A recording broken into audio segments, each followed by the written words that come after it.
Yes, Lord, hallelujah.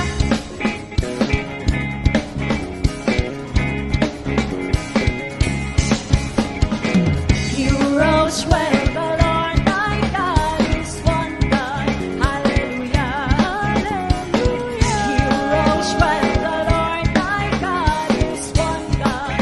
Hallelujah, hallelujah. And don't you love the Lord thy God with all thy heart, with all thy might, and give the glory King of glory in this wasted life.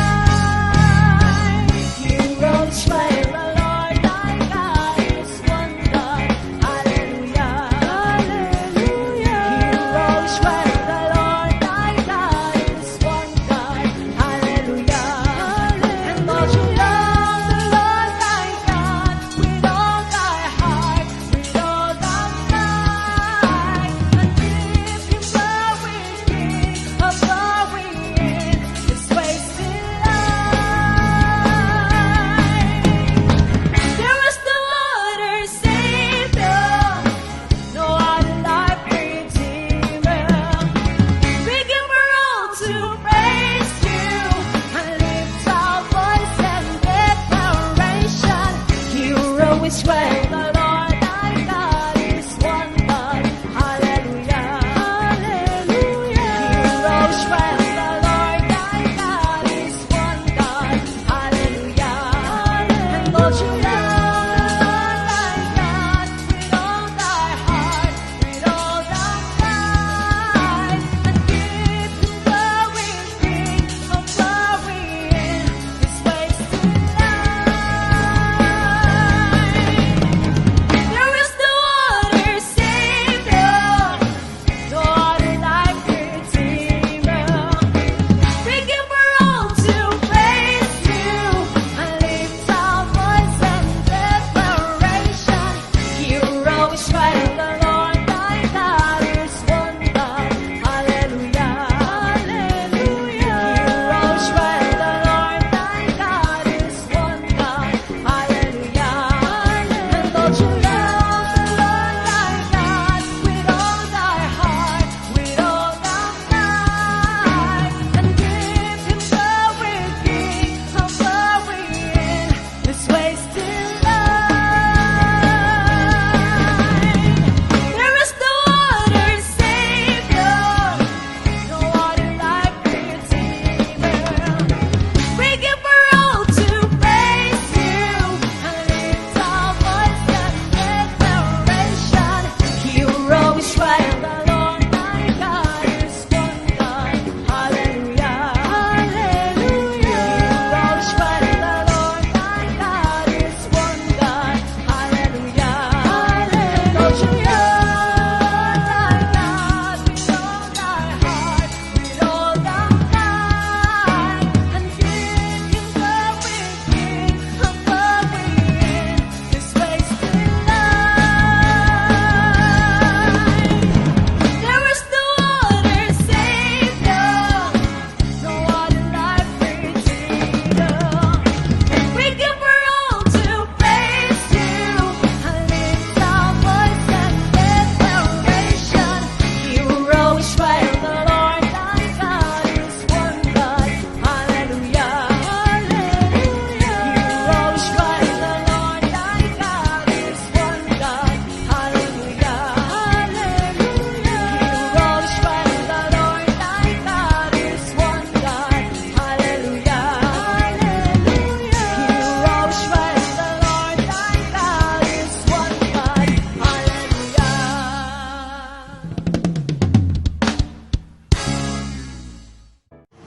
Let's pray. The Lord is my light and my salvation. To whom shall I fear? The Lord is the strength of my life. To whom shall I fear? One thing I have desired of the Lord, that I will seek after, to behold the beauty of the Lord, and to inquire in his name. Lord God, once again, thank you so much for this wonderful moment. Be with us. Let your Holy Spirit guide us. Make me worthy, Lord. Let your anointing. Use me, Lord, as your vessel to all who listens to your word. Be with us. This I ask in Jesus' name. Amen.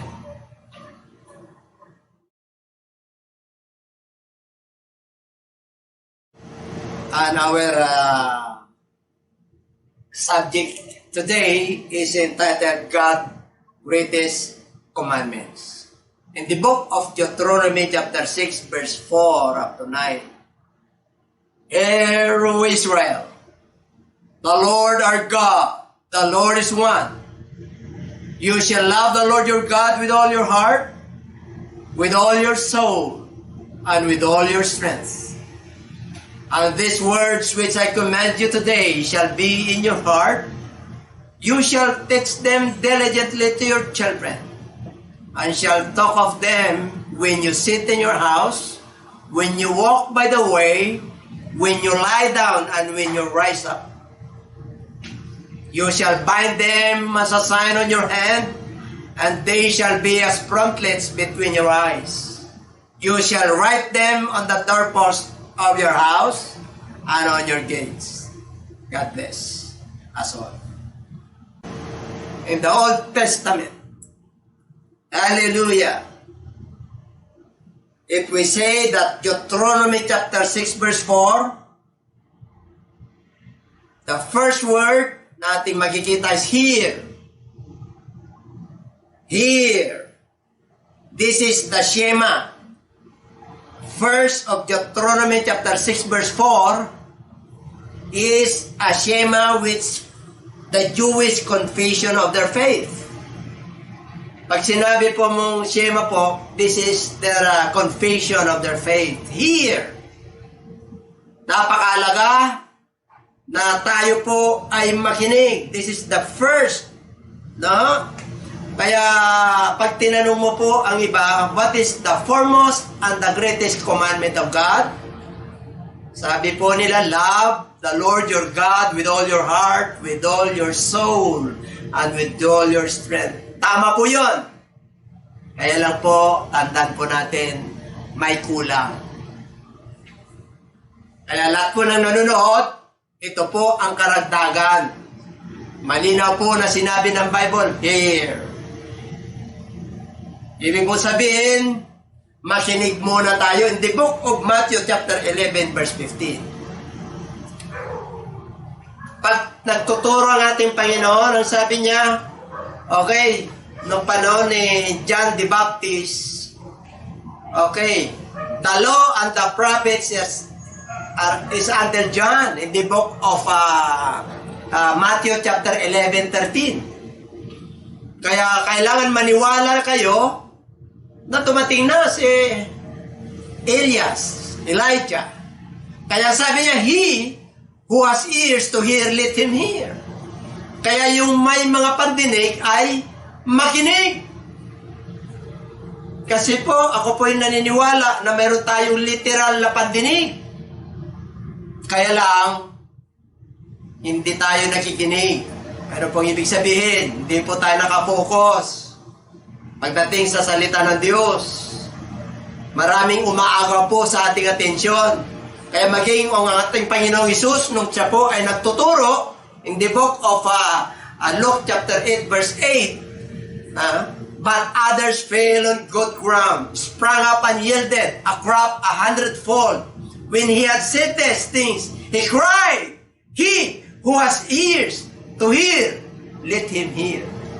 Kapag nangangaral po ang ating Panginoon, talagang in-emphasize niya yung mga may pantinig ay makinig. Kasi po, meron talaga tayong naririnig literal. But, yung mas malalim na pakikinig, nakafocus, nakakonsentrate, lalo na po pag sa pangangaral po, para makakilos ang Diyos, para hindi po maaagaw yung ating atensyon.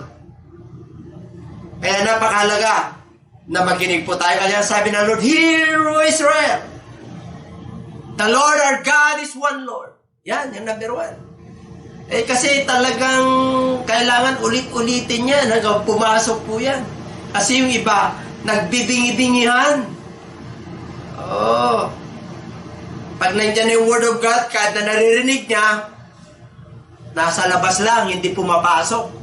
Kumbaga sa bula, nagpa-bounce back lang po yun. Hindi ganun ang pakikinig na gusto ng Diyos.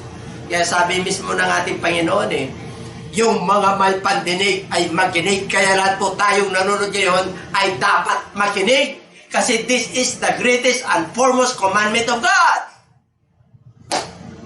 Kaya, salamat po. Okay, these are the 10 commandments of God. Okay. You shall have no other gods before me. You shall not make idols. You shall not take the name of the Lord your God in vain. Remember the Sabbath day to keep it holy. Hanggang 4 lang po tayo. Kasi sa New Testament, nakasalig lahat. Mapapag-aralan po natin mamaya. Yung pababa, from 5 to 10. Mamaya po nating tatalakayin. Tapusin lang mo muna na itong first, second, third, and fourth. Kasi yun ang requirement ng Diyos. Makinig po tayo. Sabi niya, Hear, O Israel. Okay. Para sa bansang Israel lang ba yun? Makinig na tayo. Sabi niya, Hear, Israel. Hindi, sa Israel lang yan. Yung commandment na yan. Alam niyo po, ang bansang Israel ay pinili ng Diyos na bansa upang diyan niya ipahayag ang kanyang kalooban sa tao. Lahat ng nilalang, whether you like it or not, yung tunay na Diyos, ang Diyos ng mga Israelites, yun yung tunay na Diyos ng gumawa ng langit at lupa. Kaya kung hindi yun ang Diyos mo, hindi yun totoo. Masakit, pero tanggapin po natin. Kaya dito, papag-aralin po natin. Hear, O Israel. Kahit anong bansa ka, doon nang galing ang plano ng Diyos sa sangkatawan. Mapakaligtasan, mapasa sa paglikha, hanggang sa buhay na walang hanggan. Diyan galing ang ating tagapagligtas. Wala po tayong magagawa. Masakit, pero yun ang totoo. Kaya sabi niya, Hear, O Israel. Hear, O believers. Hear, O Christian born again. Hear, O those who are believes on the Lord Jesus Christ. Ano yung papakinggan natin? There is only one Lord.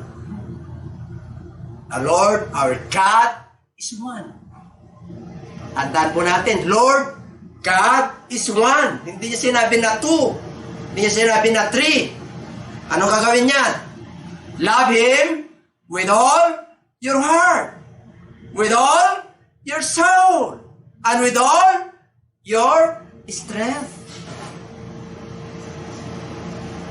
O paano mo mamahalin ang Diyos ng buong puso, buong lakas at buong kaluluwa kung hindi mo siya kilala? Baliwala ang iyong pagmamahal sa Diyos. Hindi mo kaya mahalin na Diyos kung hindi mo siya kilala. Kaya sabi niya, makinig kayo, mga bansang Israel, Hear, O Israel, Hear, O believers, Hear, O Christians, those who believe on the Lord Jesus Christ. Lahat kayo na naniniwala, our Lord, our God, is one. Love Him with all your heart, with all your soul, and with all your strength. Kaya sabi ron, teach them diligently. Sabi niya talagang ito ay pagsikapan yung ituro sa inyong mga anak. Ilagay nyo ito sa inyong puso. Binabasa natin kanina sa 6:4-5 hanggang 9. Sabi niya, pag narinig nyo to, ilagay nyo ito sa inyong puso. At ituro nyo sa inyong mga anak. Pagsikapan nyo ituro. Teach them diligently. Samantalang when you walk and the way. Pagkukwentuhan nyo yan. When you lie down and when you rise up, ikwento mo yan, ano? Isa lang ang Panginoon Diyos. Isa lang ang Diyos. Habang kayo'y na nagkukwentuhan sa bahay, sabihin mo yan. Ipulupot mo sa iyong daliri na meron lang isang Panginoon Diyos. Isulat mo sa amba ng poste na iyong bahay na meron lang isang Panginoon Diyos. Hallelujah. Kaya sa Old Testament, talagang 10 utos po yan. Walang makakabali po yan. Pero hihimayin po natin. Hallelujah. Punta po tayo sa New Testament. Kasi sa Old Testament, yung first 4. Ulitin nga natin yung 10 Commandments. You shall have no other gods before me. Kailangan makikilala mo, walang ibang Diyos maliban sa Kanya. Kasi siloso ang Diyos. Bumibisita siya hanggang 4th generation. You shall not make idols. Masakit po. Ayaw niya ng mga image. Ayaw niya ng mga larawan na inukit. Sa Exodus chapter 20 ay mas matindi po yun. Hallelujah. Yung larawan sa ilalim ng langit, sa ibabaw ng lupa, sa ilalim ng dagat. Naku, huwag niyong sasambahin. Huwag niyong iukit yan. Hallelujah. Huwag niyong yuyukuran yan. Don't bow down before them. Or else, curse you up to 4th generation. Magagalit ang Diyos. Alam niyo po ang 1 generation, 40 years. Kaya pag yan ang ginagawa po natin, 4 na generation times 4 yan, 360 years na doon yung sumpa. Kaya minsan may mga sakit na pestilence na sa mga lahi-lahi na hindi natin alam. Yung pala, ipagsamba pala sa Diyos-Diyusan. Masakit, pero ayaw ng Diyos, siloso ang Diyos po natin. Oo. Pinapangaral ko lang po yung katotohanan. Minsan po ang katotohanan masakit. Pero mga gusto ng Diyos, mapalaya po tayo.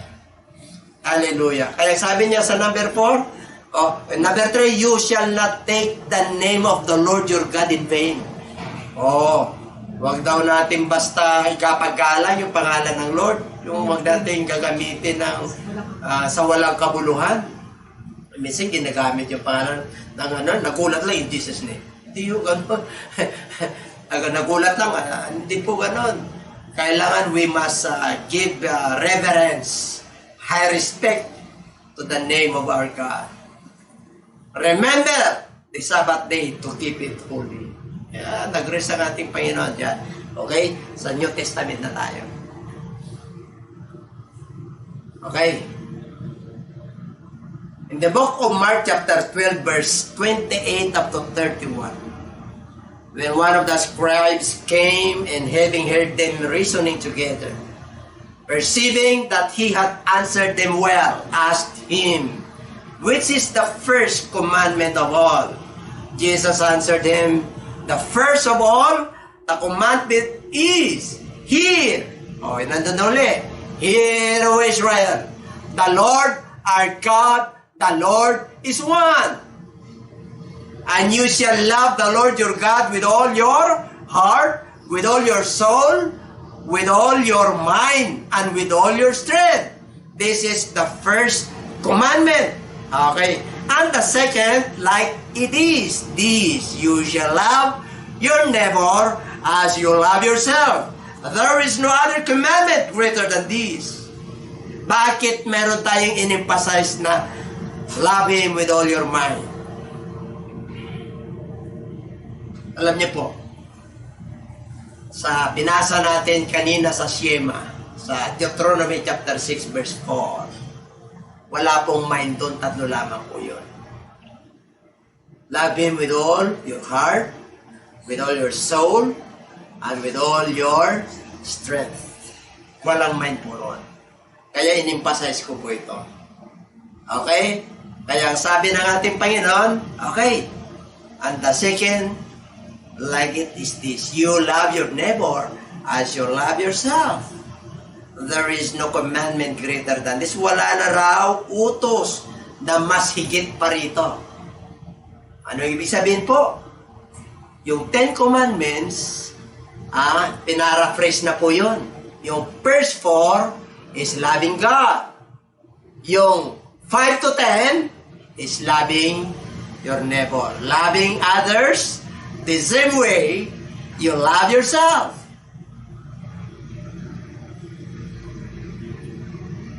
In the book of Luke 10:25 kanina, iskriba, yung nagtanong scribe. Ano mo sa Israel? The scribes are jurors. They were journalists. They were writer, copyists.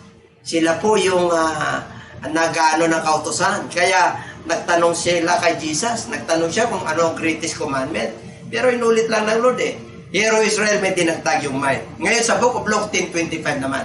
And behold, a certain lawyer stood up and tested him, saying, Teacher, what shall I do to inherit eternal life? He said to him, What is written in the law? What is your reading of it?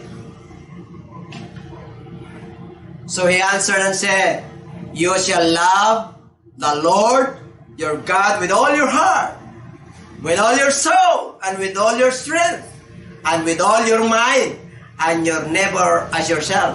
And he said to him, You have answered rightly. Do this and you will live. O ngayon, lawyer, dalubhasa sa kautusan. Kanina, scribe. Kasi gusto nilang subukin si Lord. In the book of Luke, kanina sa book of Mark. Ngayon naman sa book of Matthew, tingnan natin. Talagang sinusubukan siya.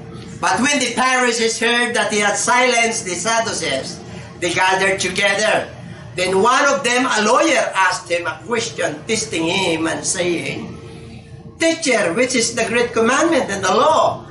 Jesus said to him, You shall love the Lord your God with all your heart, with all your soul, and with all your mind. This is the first and great commandment. And the second is like it. You shall love your neighbor as yourself. On these 2 commandments, hang all the law and the prophet. Nakasalig lahat ang utos na to maging sa mga propeta. Dito nakasalig.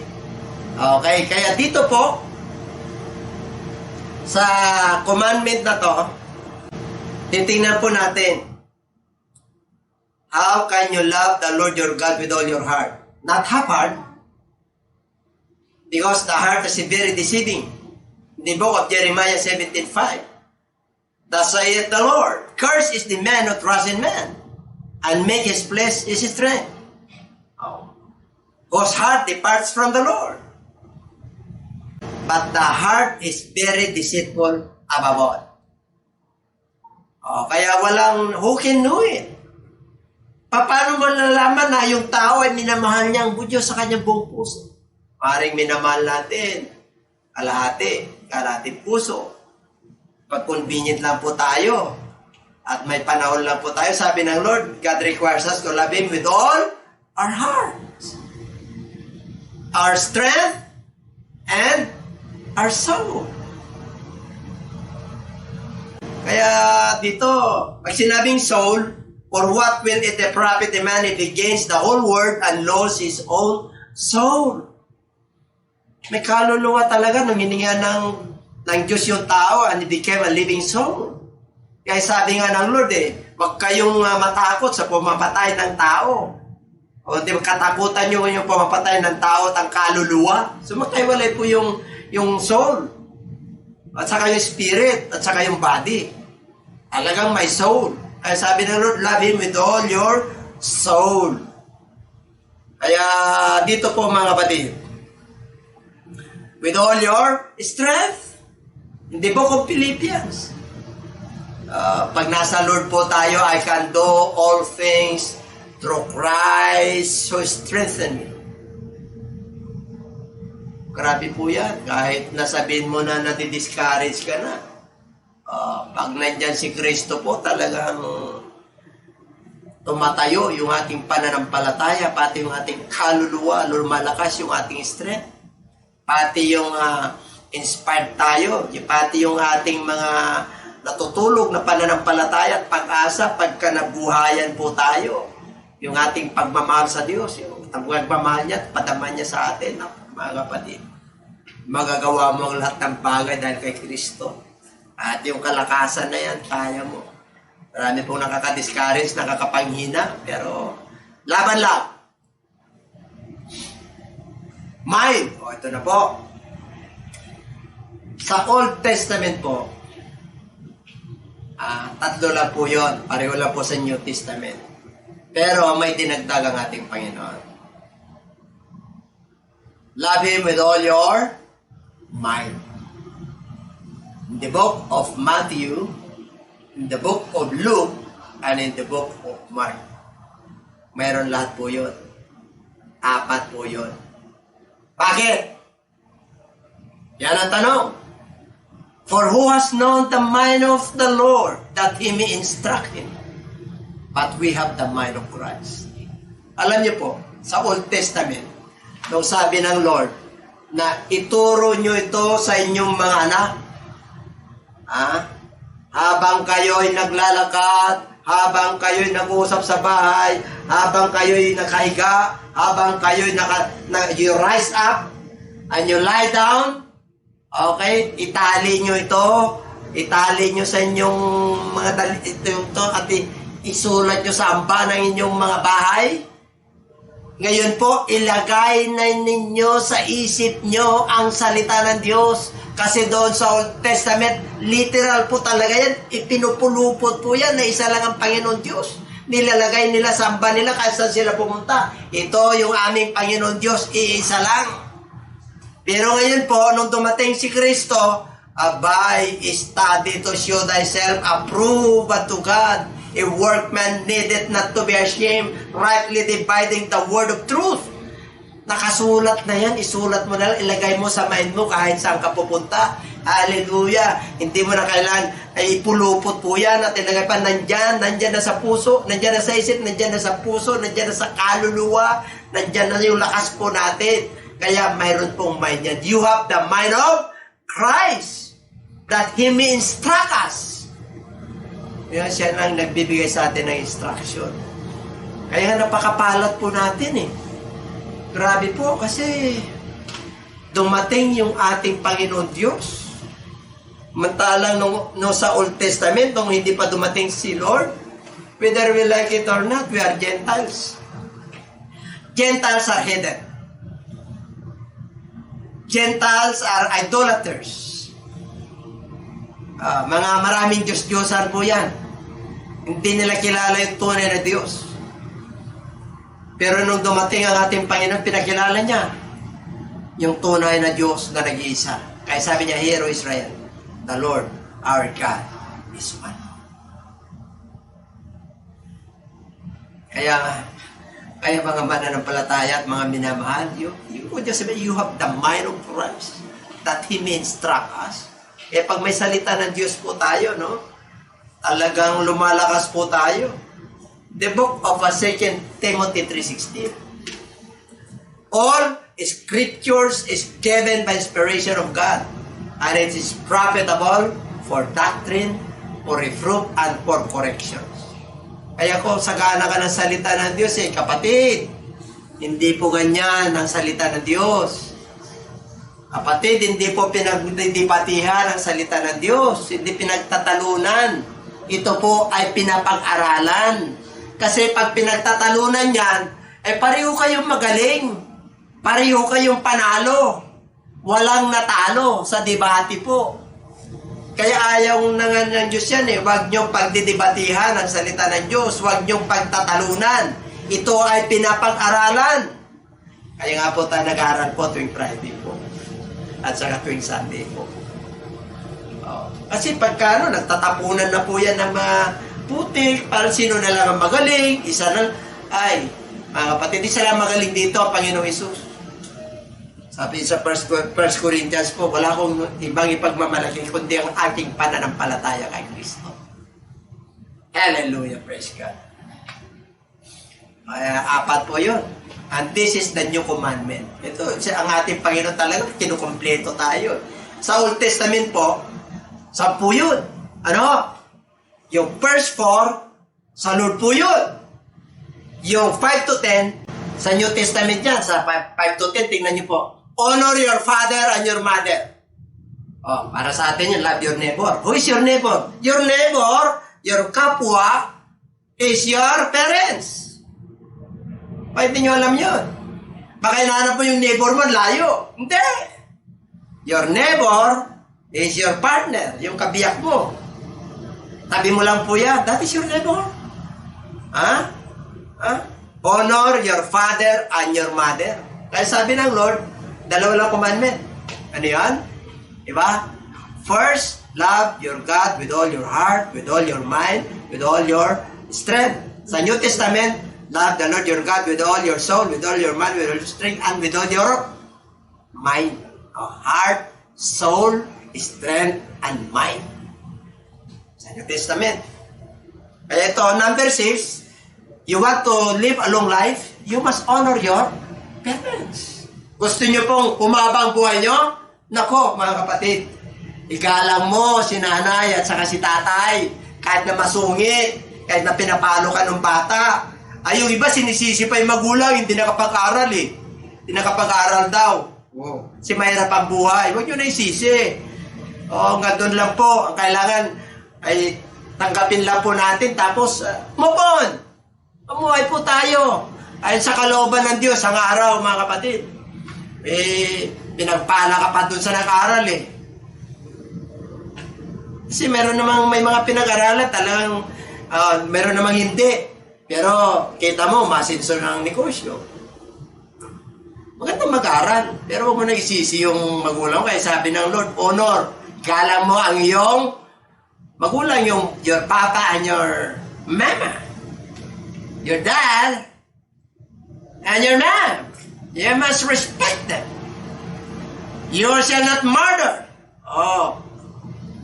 Kang papatay. Sa kapwa yan, papatay, di ba? You shall not commit adultery. Yun. Huwag kang mangangalunya.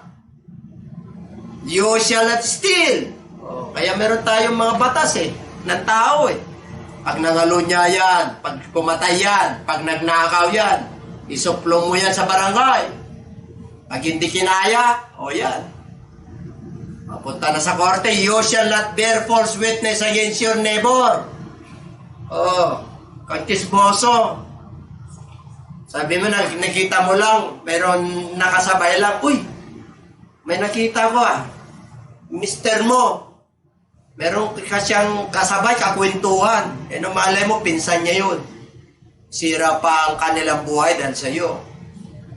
Wag kayong magsaksi laban sa yung mga mahal sa buhay, sa yung kapitbahay na hindi naman totoo. You shall not covet. Yung nagnanasa, yung masyadong sakin. Yung gusto niya, yung hindi naman kanya, iniisip niya, ano niya makuha. Ayaw ng Lord yun. Yan sa tao. No? Kanina sa Diyos yung first 4, 5 to 10. Sa kapwa yan. Ito maganda. Pero bonus Gusto niyo ba bonus? New commandment I said. No? Sabi na natin Panginoon in the book of John. Chapter 13, 34 to 35. A new commandment I give to you, that you love one another. Yan. As I have loved you, that you also love one another. By this, all will know that you are my disciples, if you have love for one another. Kapatid, ito pertaining sa mga workers sa Church of God na po ito. Ito kanina pangkalahatan, Church of God, mga lahat ng tao sa mundo ito. Pero para mayroong kang tanda na lagad ni Kristo, we must love one another. Magmahalan tayo sa isa't isa. Kanina, pagmamahal sa Diyos, pagmamahal sa kapwa. Ngayon, pagmamahal sa isa't isa. Anong ibig sabihin? Kahit na mahina siya, kahit hindi mo siya kapitbahay, kahit na kapitbahay mo siya, kahit nakaaway mo siya, mahalin mo na siya. Bakit? Para magiging alagad ka. Titignan pa natin sa 35. A new commandment I give to you, that you love one another as I have loved you. By this, all will know that you are my disciples, if you have love for one another. Malalaman nila pag natulay kang alagad eh. Alam niyo po, ang mga tunay na alagad po, nakangiti lang yan. Oo, kahit na may mga problema po yan. Kahit na may mga pinagdadaanan po. Wala naman, hindi naman perfect. Hindi naman perfect. Wala naman perfect talaga pag buhay tayo. Hindi naman perfect. Sa lang perfect ang Diyos. Sa lang banal ang Diyos. Pero kukunin ng Lord, yung church na walang kapintasan. Yung church na walang dungis at walang kulukot. Ano ibig sabihin ng Lord? Yung mga mananampalataya na sasalubungin nila yung groom. Bride po, tayo yung Church of God, yung mga mananampalataya. Ang tinutukoy kong church, it is not the structural church. Dahil ako klaseng church, isang structural building, pinagdadausan, isang spiritual, yung mga mananampalataya. Nananalig kay Kristo. Yun ang ecclesia. Yun ang church. Call out ones, mga tinawag ng Lord po yan. At yun yung mga magmamahalan ng isa't isa. Kaya nilang mahalin yung kanilang kaaway. Pero pag wala ka sa Lord, ay hindi mo kaya mahalin ang kaaway mo, lalo kang gaganti. Hindi mo kaya yun pag walang Lord. Kaya sabi sa Book of God, John chapter 15, you can do nothing without me. Totoo po yun. Wala tayong magagawa kung walang Lord. Mabubuhay ka pero mabigat. Maganit. Suliranin, confused. Hindi mo alam ang direksyon. Pero pag nasa ilaw ka, alam ang direksyon. Meron kang guiding light. Meron kang guiding path. Meron kang instruction na nanggagaling sa Diyos. Meron mga ginagamit ng Lord, ng man of God. Hallelujah. The book of John 15:12, this is my commandment, that you love one another as I have loved. Kung gaano pinalasap at ipinagkita at pinadama ng ating Panginoong Hesus ng kanyang pag-ibig, sa sanlibutan, binigay niya kanyang buhay para tayo po ay hindi mapahamak. Ganon din sa kanyang mahalagat. Hanggang sa resurrection, mga kapatid, mga kaibigan, mga manunood, pinamalas niya kanyang takilang pag-ibig, nag-resurrect na siya another 40 days. Kaya pagsalambuha pa sa kanila para maniwala lang po sila. Hallelujah, kahit na nag-resurrect na siya, kahit na sabi nila, ang espiritu walang butot, walang laman siya, meron kasi kumakain, nagluluto Kinakausap niya sila, nagbibigay ng instruction Kaya nga, nung nakita siya ni Thomas, my Lord and my God! Ibig sabihin, ngayon, nalalaman mo na Thomas, my Lord, kasi Panginoon siya, kasama siya sa evangelism Alagad niya sila Kung sinabi niya, my God! Ba na po yun? Bakit? Nag-resurrect ba naman kasama nila namatay. Nakita nila, nag-witness sila pinako. Tapos another 40 days kasama mo. Ano yun? Multo? Hindi po multo yun. Talagang Diyos yun. Kaya ano sabi ng Lord? Kapag nakita nyo na ako, kita niyo yung Father. Kaya kasabi niya kay Filipe, tinanong niya kung lagi tinatanong yung Father. Filipe, kaya tagal ko na sa'yo. Kaya hindi mo pa ako kilala. Pag nakita niyo na ako, nakita niyo yung Ama. Kasi nandito talaga po siya. Sabi niya, magmahalan na kayo as I have loved you.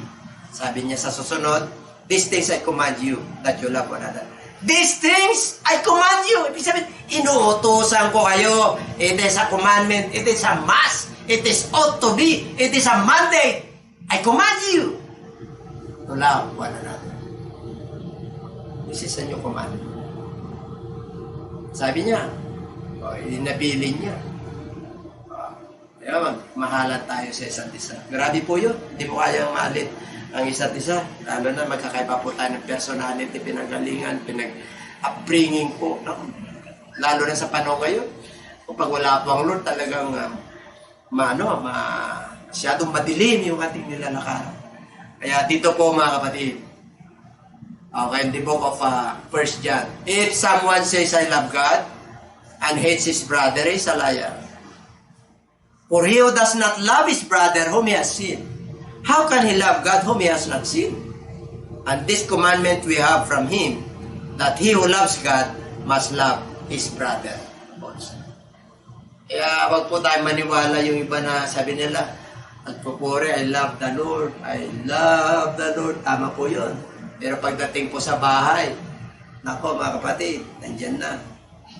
Kahit na asawa na niya, niligawan niya, nagkaroon na ng maraming mga supling, may apo na nga yung iba. Nagkamali lang, wala na yun na mapatawan. Tapos, pag nagpuri yan sa Diyos, lumuluha pa. Ganda yung lumuha ka, ramdam mo talagang Panginoon. Pero tiyakin mo lang na mahalin mo yung kapwa mo. Mahalin mo yung iba. Tanggap ng Lord yan. Tatanggapin ng Lord yung ating ano. Kaya sabi ng Lord, bago kayo mag-alay sa altar, pag mayroon kayong sama ng loob, iwanan nyo muna yung alay nyo, punta nyo makipag-reconcile kayo. Kaya grabe po ang pag-ibig ng ating Panginoon na iniwan. Kahit buhay niya, binigay niya talaga sa kanya. Hindi lang tayo iniwan ng Lord. Ang commandment niya, may Holy Spirit pa. Ay, grabe. Meron tayong comforter at tagalog. Kaya wala kang katalo-talo pagka sa Lord ka eh. Kumbaga sa, panalo ka lagi. Dito pinag-usapan yung dami ng pera mo, may karamdaman ka. Yes, minsan may karamdaman pero magaan. Tsaka may pag-asa ka. Kahit nasabihin mo na talagang yung iba, sama na ng loob sa pamahalaan dahil marami po hindi nakatanggap. Pag 18 million lang naman po yun, for the poorest 100 million halos ang Pilipino. Sana munawa tayo. Pag-pray na lang natin yung ating mahal na presidente, saka yung mga kasamaan po, yung mga namamahala sa pamahalaan. Sabi niya ng Book of Romans chapter 13 na tayo po ay magpasako. Sa kanila kasi sila po ay inordin din ng ating Panginoon. Kaya maraming salamat po. Tatlo po yun.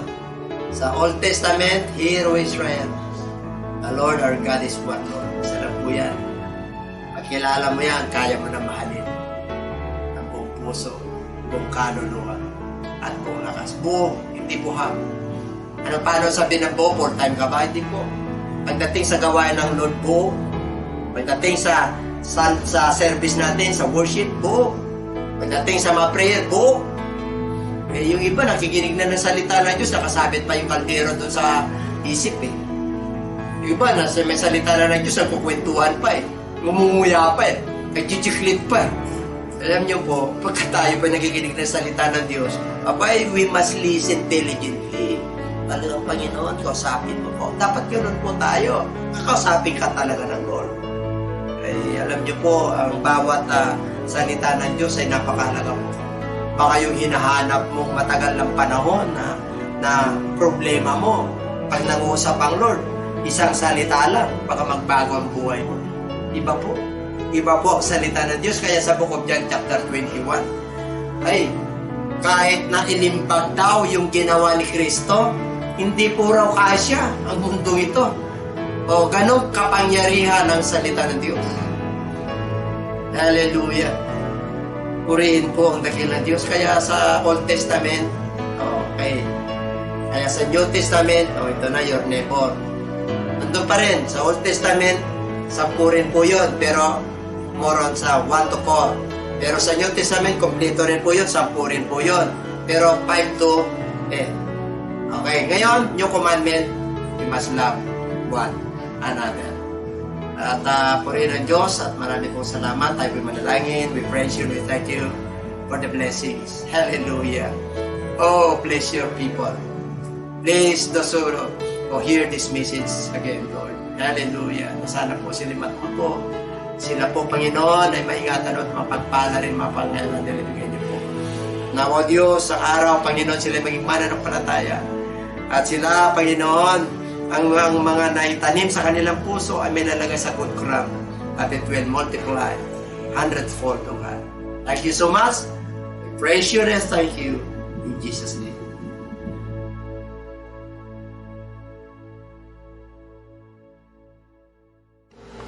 Magandang araw po sa inyong muli mga viewers at mga taga-subaybay po ng JCLGAA.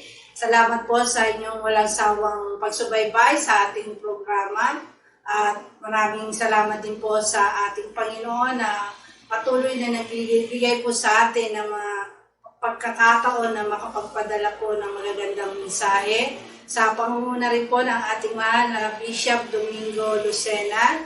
Salamat po sa napakagandang salita po na ibinigay po sa atin ng Panginoon na title po ng God's Greatest Commandment. Tunay nga mga kapatid na hindi po tayo iniwan ng Diyos na nag-iisa. Binigyan niya po tayo ng napakagandang katuruan na kung makikilala natin itong nag-iisang Diyos na ito, ay dapat na mahalin po natin siya ng ating buong puso, buong kaluluwa, buong kalakasan, at buong pag-iisip. Bakit po sa pag-iisip? Sapagkat ang mga tao po ngayon, sobrang balisa, sobrang maraming pinagkakaabalahan, sobrang natatakot. Pero kung kilala mo yung Diyos na makapangyarihan sa lahat mga kapatid, at mamahalin mo siya sa iyong buong buhay, sigurado mga kapatid na hindi ka mahihirapan. Nadadala mo mga problema na magaan sapagkat alam mo na meron kang Diyos na makapangyarihan sa lahat. At salamat din po sa ating Panginoon na patuloy tayong binibigyan ng ganitong programa. Huwag po tayo magsawa na mag-impok ng kayamanan na spiritual sapagkat ito po ay eternal at ito po ay mapapakinabangan natin.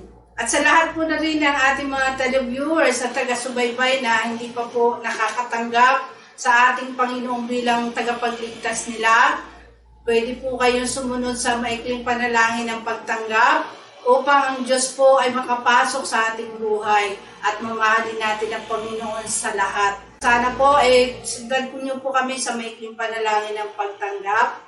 Ipigay po natin sa mandali ang ating mga mata, yuko po natin ang ating mga ulo, itaas po natin ang ating mga kamay bilang pagsuko po sa ating Panginoon at sumunod po kayo sa maikling panalangin na ito. Amang banal na makapangyarihan sa lahat, salamat po sa oras na ito na ako po'y binigyan mo ng pagkakataon na tanggapin ka sa aking buhay. Ako po'y lumalapit sa iyong harapan, nagpapakumbaba sa aking sarili, napatawarin mo po ako sa lahat ng aking mga pagkakasala na nagawa. Patawarin mo po ako, linisin mo po ako, at gawin mo po akong karapat-dapat na maging anak mo.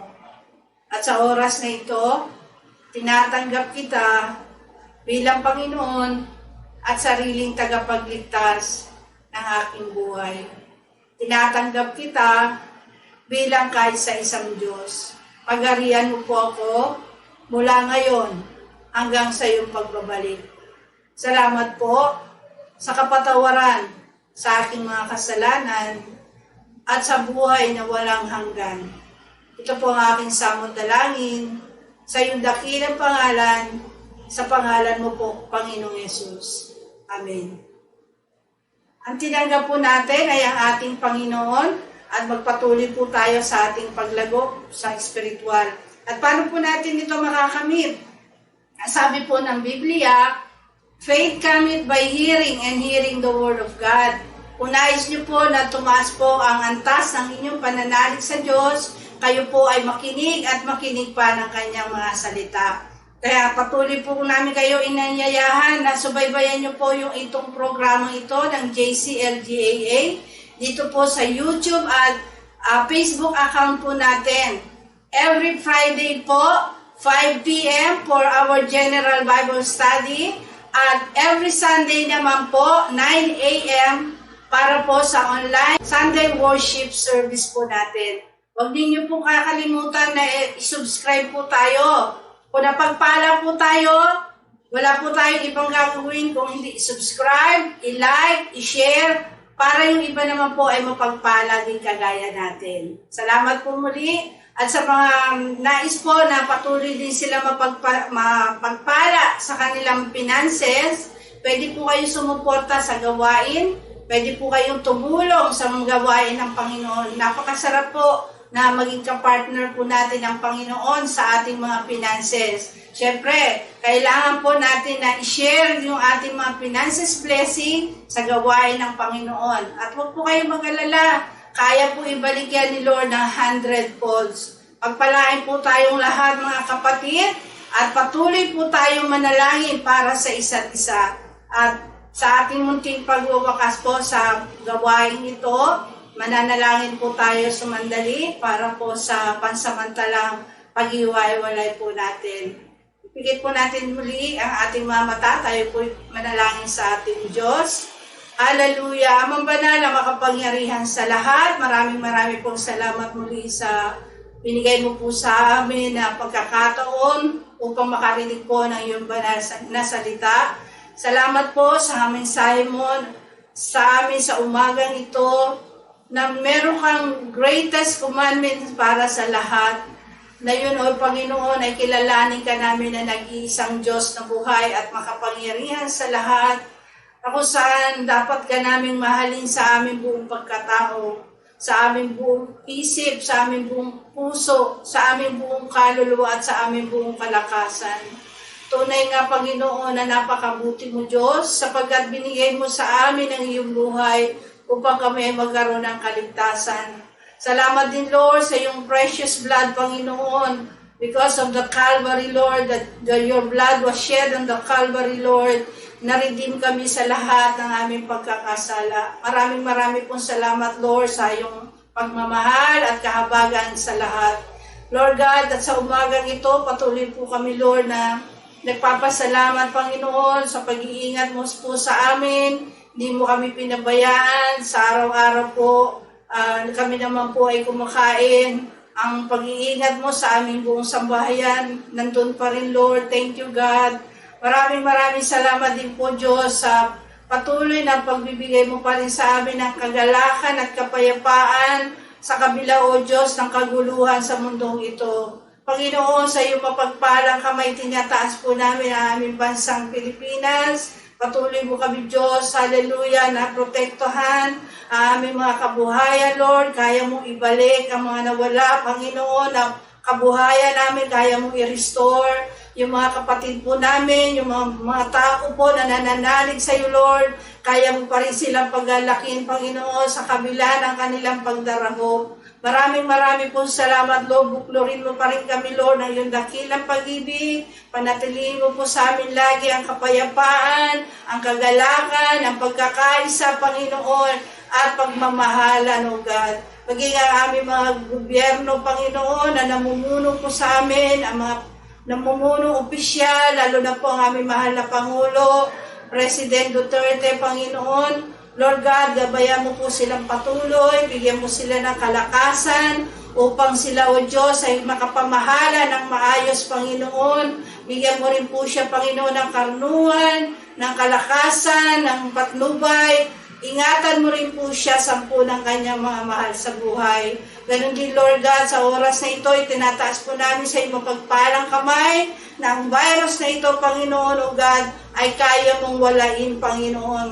Salamat po ng marami, Lord, at ibalik po muli ang kapayapaan at ang normalidad ng aming pamumuhay, Panginoon. Maraming po salamat sa lahat ng ito, O Diyos. Sa iyo lamang po ang papuri, parangal at pagdakila sa aming nag-iisa at makapangyarihang Diyos. In Jesus' mighty name we pray.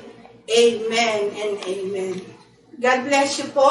Pagpalain po tayo ng ating Panginoon.